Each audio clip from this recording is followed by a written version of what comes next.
انطلق حج هذا العام بروح من اليسر والطمأنينة، حيث قام معالي وزير الداخلية ورئيس لجنة الحج العليا سمو الأمير عبد العزيز بن سعود حفظه الله بجولة تفقدية للاستعدادات، متنقلا بين المدينة المنورة ومكة المكرمة. وفي خطوة لتعزيز التغطية الإعلامية، أطلق معالي وزير الإعلام سلمان الدوسري ملتقى إعلام الحج 1446 هجرية، إعلام العالم مشرفاً بشكل مباشر على عمل الوفود الإعلامية لنقل الأحداث من قلب المشاعر المقدسة. وقام الرئيس التنفيذي لهيئة الإذاعة والتلفزيون الأستاذ محمد بن فهد الحارثي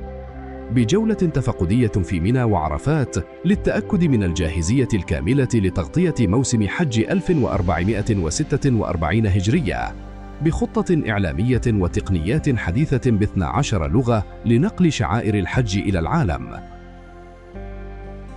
نهنئ الأمة الإسلامية بنجاح حج عام 1446 هجرية، حيث أعلن سمو نائب أمير منطقة مكة المكرمة عن نجاح الموسم بامتياز، مشيداً بإبداع المملكة في إدارة الحشود بكفاءة وطمأنينة. كما استقبل ولي العهد الأمين المهنئين في قصر منى، مرحباً بضيوف خادم الحرمين الشريفين لحج هذا العام 1446 هجرية. رفع الأمير عبد العزيز بن سعود بن نايف بن عبد العزيز وزير الداخلية رئيس لجنة الحج العليا التهنئة لخادم الحرمين الشريفين الملك سلمان بن عبد العزيز آل سعود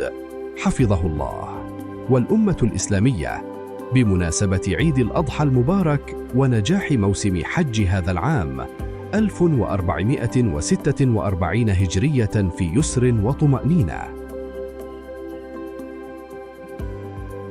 متمنين للحجاج قبول حجهم وسعي مشكور وحج مبرور أعاده الله على المملكة وقيادتنا الرشيدة والشعب السعودي النبيل والأمة الإسلامية بالخير والبركات، وكل عام والجميع بخير.